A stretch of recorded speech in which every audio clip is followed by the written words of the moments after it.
ya mwaka mpya nilizungumza kwa habari ya kitabu kile cha Yoshua sura ya kwanza mstari wa 7 na wa 8, ambayo ilizungumza kwamba Yoshua alikuwa anatakiwa awe mjasiri, akiwa ni mtu ambaye anawaingiza wana wa Israeli kuwasimamia kuingia katika nchi ya Kanaani. Na hiyo tumeichukua kama ni season mpya. Sema season mpya. Yaani maana yake unaingia majira mapya, unaingia awamu mpya kwenye maisha yako, na Mungu amekutayarishia vizuri. Hivyo umetoka kwenye mwaka wa 2025, nadhani unajua mazingira yake, unajua majanga yake, unajua mambo mengi ambayo yamefanyika. Kuna watu ambao wamefiwa, kuna watu ambao wameingia kwenye vita vya hapa na pale, lakini kuna watu ambao wamepita, ambao ni nyinyi, na umepitishwa mwaka huu. Tulisema kwamba mwaka huu umepita wewe, Mungu akiwa na makusudi na wewe. Na Mungu kuna watu na uongoza. Ukiwa baba una familia yako, mama na watoto, mama na watoto pia na baba unamuongoza na kila mmoja. Na kwenye kitabu hiki cha Yoshua sura ya kwanza mstari wa 7 unasema uwe hodari tu na ushujaa wingi. Kwa hiyo ufanye kazi hiyo kwa ulegevu, uangalie kutenda sawa sawa na sheria yote aliyokuongoza mtumishi wangu, usiache kwenda mkono wa kuume au mkono wa kushoto, upate kufanikiwa sana kwa kila uendapo. Sasa mwaka huu ulipoingia umeambiwa usiende kulia wala usiende kushoto, na niliishia hapo. Ila leo sasa nataka kuone huko kulia na kushoto ni wapi ambapo sasa utakiri kwenda. Amen. Sasa huko kulia na kushoto, tunataka twende tukasome kitabu cha Kumbukumbu la Torati sura ya 18. Naanza kusoma mstari wa 9. Anasema utakapokwisha kuingia katika nchi ya kupawe Bwana. Amen. Hapa tunasema umekwisha kuingia mwaka mpya wa 20 na ngapi? 26. Sivyo? Mungu wako usijifunze kutenda kwa mfano wa machukizo ya mataifa yale. Kuna watu ambao wana mambo yao kama mataifa. Asionekane kwako mtu ampitishaye mwanawe au binti yake kati ya moto. Hapa hata kama nilikuwa naomba, kuna watu ambao wanatambika. Kuna watu ambao wanafanya vitu vya kijadi. Kuna watu ambao wanafanya vitu vya kimila, kama kumpokea mtoto. Unakumbuka kule kwetu ukizaa mtoto wa kiume, ndio wewe wanaanza mapema kabisa. Hata mama yako akigundua kwamba wewe umeokoka na utaki, atamvizia mtoto wa kiume, lazima amfanyie mila. Yaani atachekesha mtoto mkubwa, lazima aende akamtamkie au akamfanyie vitu ambavyo anajua vya kimila. Nadhani unaelewa. Kwa mtoto wa kike akikua pale, yaani akija bibi yake, yaani hiyo ujue kuna kitu ambacho kitafanyika. Sasa wenzetu walikuwa na mila hizo za kuwapitisha watoto wao kwenye moto, na hata wengine walikuwa wanatoa kafara. Ana watoto wake wangapi? 2, 3, mmoja anatoa kafara kwenda kumunguza moto, ili kusudi miungu ya kule iweze kuwalinda hao watoto na mambo mengine. Amen. Na wengine hata wafanya biashara, unasikia ametoa kafara kitu fulani kikubwa. Na jinsi unapotoa kitu kikubwa, na ndivyo wakati biashara yako inakwenda kuwa kubwa zaidi. Sasa usimpitishe mtoto wako kwenye moto. Wewe kwenu huko unajua. Anasema wala asionekane mtu akazamaye bao. Kule kwa mtu akifa lazima watu wakatazame bao. Waone wenyewe wanasema au ugonjwa wa mlungu au chapanga. Yaani ni wa Mungu au ya mikono ya watu. Wote sisi wa Afrika nadhani tunajua. Sasa kitu kama kilitokea cha ghafla. Watakaka kuna watu wa jamii yetu tukacheki ngono kweli ya Mungu, mkono wa Mungu. Sasa hiyo pia imezuia. Kwa kwenda kulia au kushoka kwa Biblia umezungumza. Anasema wala mtu atazamani nyakati mbaya, wala mwenye kubashiri, wala msihiri. Kuna watu ambao umeokoka na unaenda vizuri, lakini unajua nyota yako, kama wewe ni nge, kama wewe sijui wanaita ngao au wengine wanaita nanga. Zamani yalikuwa maarufu sana kabla mambo ya Kiswahili yajaje. Kwa zamani ilikuwa ukinunua gazeti, yaani mwingine anakuja kuomba gazeti, ndio gazeti moja, kumbe angalie kwenye ile ukurasa amuone Shia haya anasema nini sikio kupitia nyota yake. Kwa watu wa umri wangu nadhani nafahamu nyota. Sio kwenda kwa mganga unaangalia tu nyota uzaliwa tarehe fulani, basi unajua wewe ulizaliwa tarehe fulani, basi utaambiwa hivi. Mwaka huu utaolewa, vaa pete ya blue. Unamwona mtu ulipete imetokea bonge la pete la blue amevaa, kumbe amesoma kwenye gazeti kwa kuangalia bao, kwa kuangalia nyota. Siku hizi sio sana. Basi ili pia ilizuiwa, na hiyo ndio kwenda kushoto au kulia. Wala kubashiri wala msihiri, hao ndio wanafanya kazi. Alafu anasema wala mtu alogai kwa kupiga mafundo. Kuna watu walogai. Kuna watu wana roho mbaya, yeye kile kitu akipati yeye na hataki hata mwenzie akipate. Wapo mpaka makanisani. Kama unaimba hapa vizuri, yeye anasikia uchungu. Yeye anasikia kukewa. Kama mambo yako yanakwenda vizuri, yeye anasikia vibaya. Mtoto wako amefaulu vizuri, yeye anasikia vibaya. Anaenda kufunga mafundo. Ni uchawi fulani wa zamani, lakini nakumbuka hapa kuna mama mmoja mjanga nyingi sana. Anasema yeye maombi yake anatumia mti, akikaa nyumbani kwake anakatakata vipande, yani kama vipande. Yaani ule mti mbichi, alafu anakata hivi nani kama kuonesha mafundo hivi. Hapa akawa anasema anaomba sasa Kristo, lakini kufunga yale mafundo. Kwa hiyo kila fungo fulani kitu fulani. Hii anaimiliza na toka anaenda hivi. Na kule Uswahili kule unafanya hivyo. Unaelewa? Huko Uswahili unaweza ukapita sehemu, ukaona mtu akanyemelea unyayo wako pale ulipokanyaga. Akachota ule mchana. Akaenda. Sasa usiseme baba wafundishe. Leo tunafundishwa ile.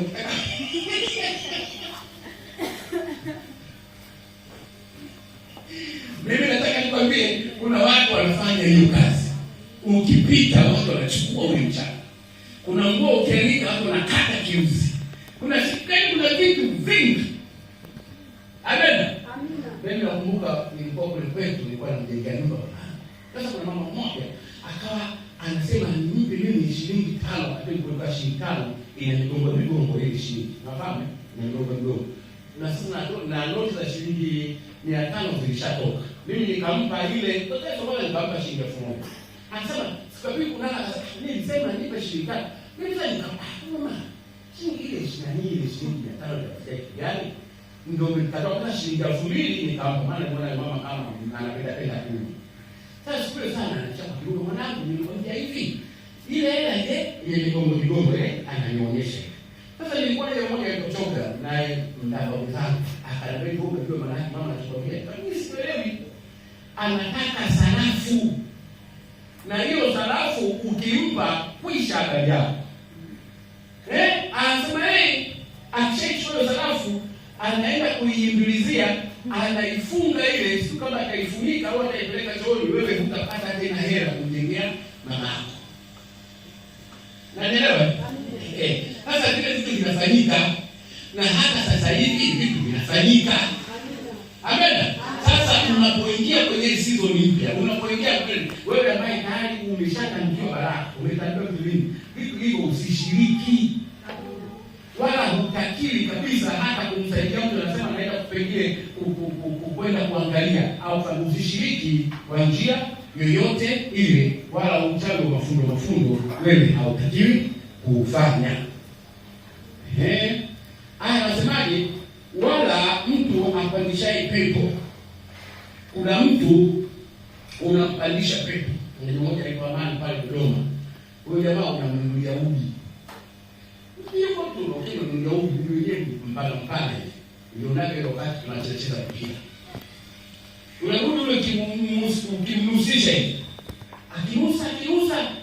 Baadaye anaanza anaanza kusema mabibi yako au nani leo unafunga kwa hivi. Nakumbuka leo unafunga kwa hivi. Hizi nitakuza.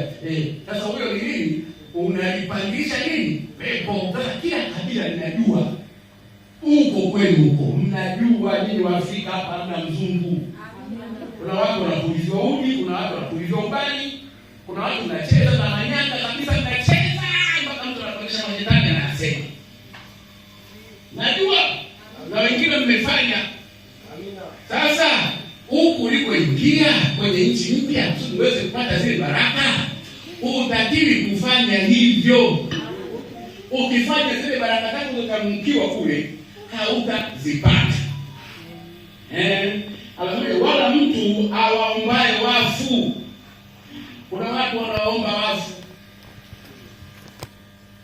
Wafu unaweza kuwa mzazi wako umefariki, kaburi ya mama yako na baba yako, unasema siku ya kufagia makaburi, ya kulimia makaburi, unaenda kwenye makaburi, unalima, mshamaliza, unaanza kusema mama, ni mwanao nipo na mjukuu wako huyu alikuja hapa wiki ijayo, sio anaenda shule, wewe naomba muangalie huko anakwenda.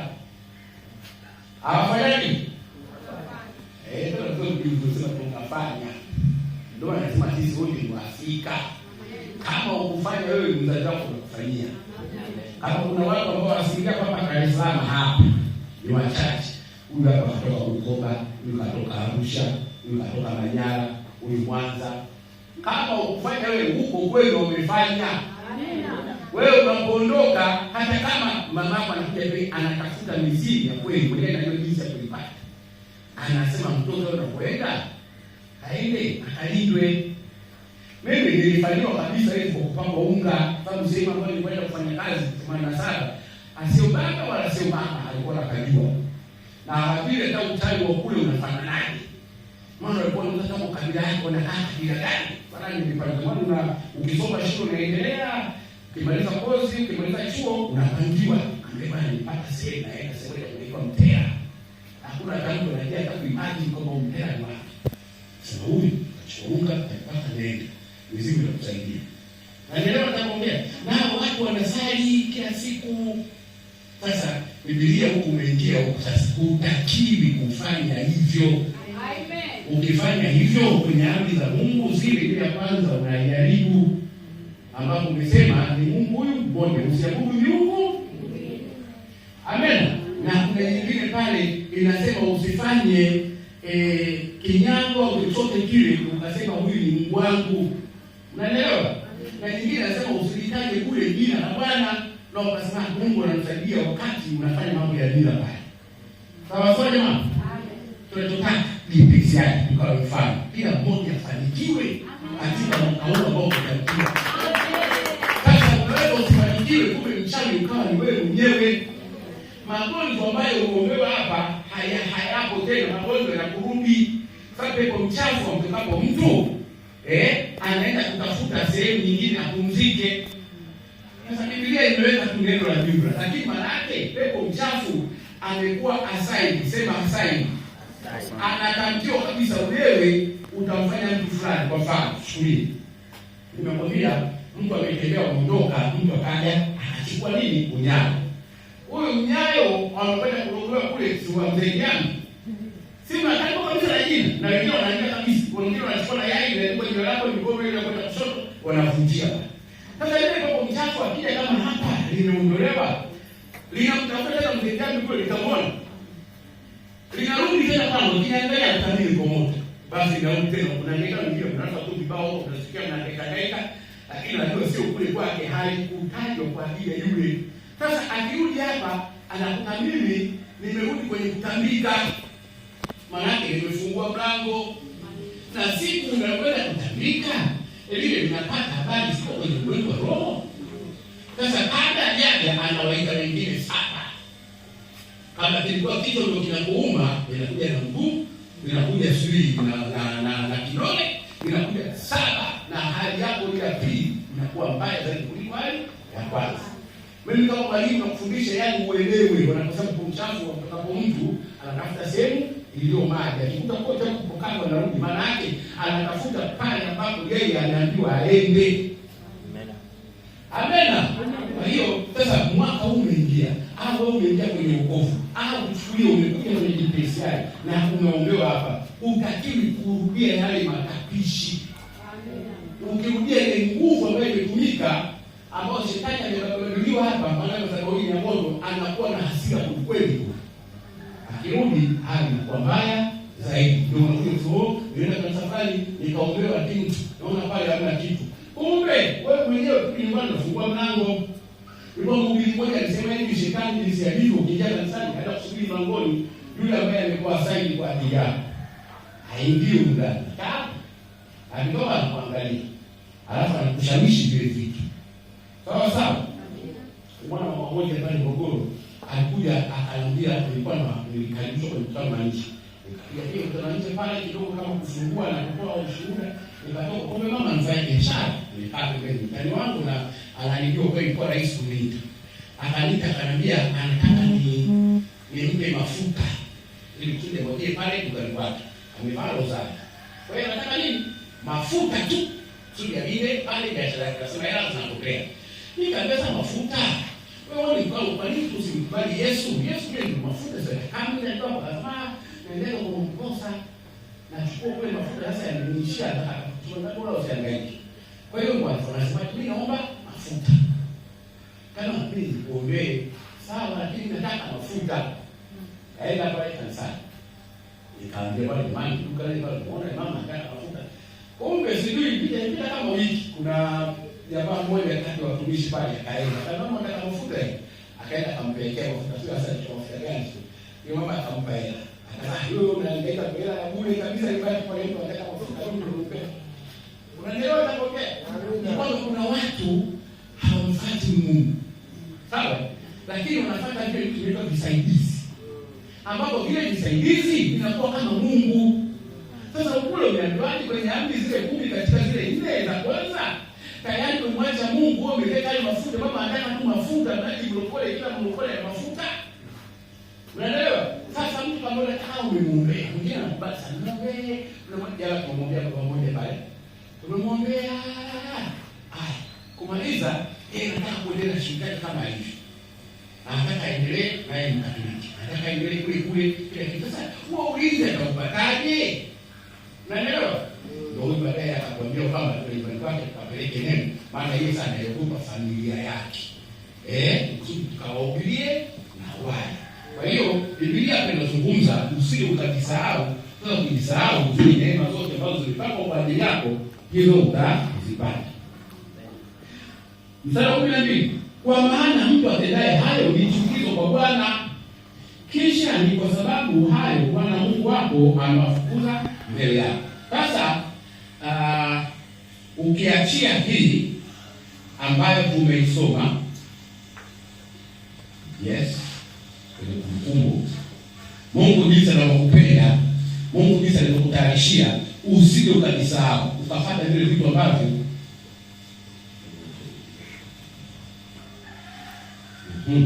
mstari wa 15 kwenye sura ya 28 hiyo ya kumbukumbu la Torati. Anasemaje? Utakaposikia sauti ya Bwana Mungu wako kwa bidii na kutunza kuyafanya maagizo yake yote nikuagizayo leo, ndipo Bwana Mungu wako atakapokutukuza juu ya mataifa yote ya dunia, na baraka hizi zote zitakujilia na kukupata usikiapo sauti ya Bwana Mungu wako. Utabarikiwa mjini, utabarikiwa na mashambani. Hadithi kwa kuna watu ambao wametoka mashambani, wametoka vijijini, wamekuja mjini, lakini bado mjini panakuwa bahari.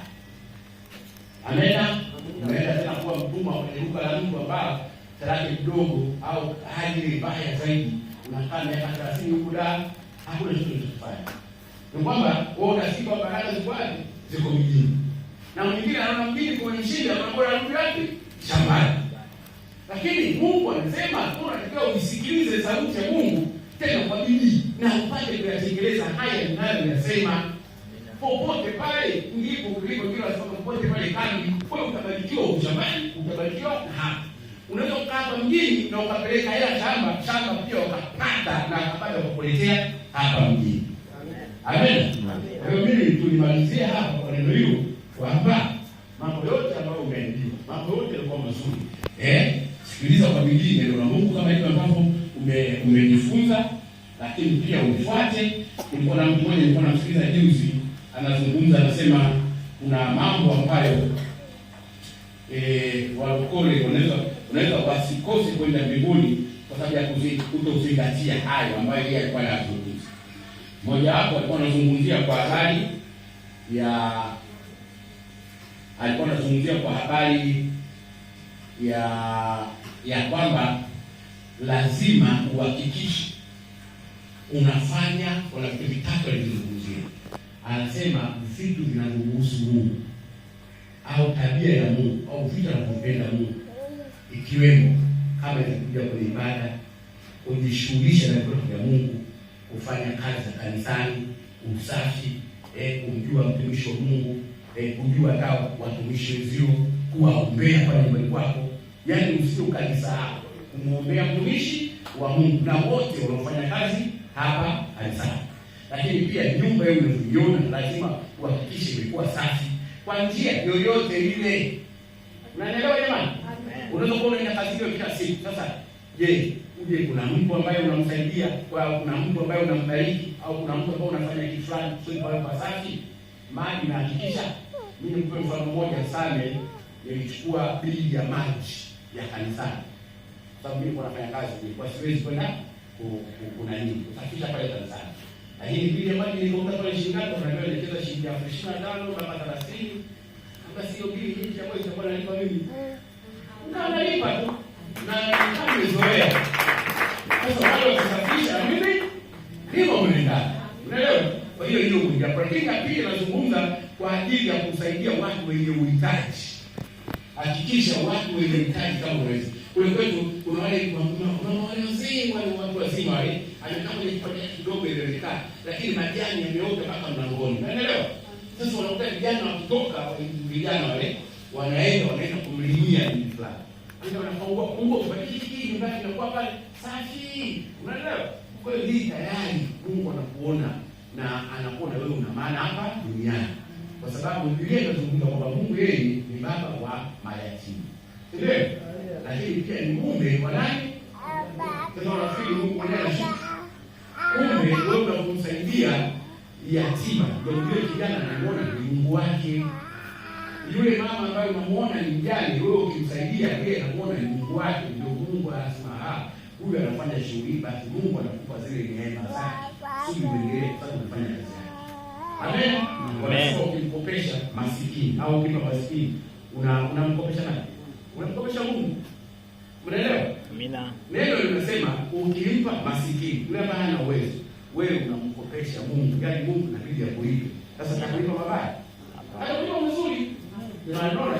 Kwa hiyo mwaka huu tunategemea kupata mambo yanakuwa mazuri kwa sababu tunayafanya haya. Amina. Amina. Ili nimalizie kwa hapo, ndio maisha. Kama kuna maswali tuulize, kama kuna maoni unaniongeza, kwa sababu sasa hivi mwanzo wa mwaka bado tunaanza kwenda mambo mengine tutengenezane kwanza. Maana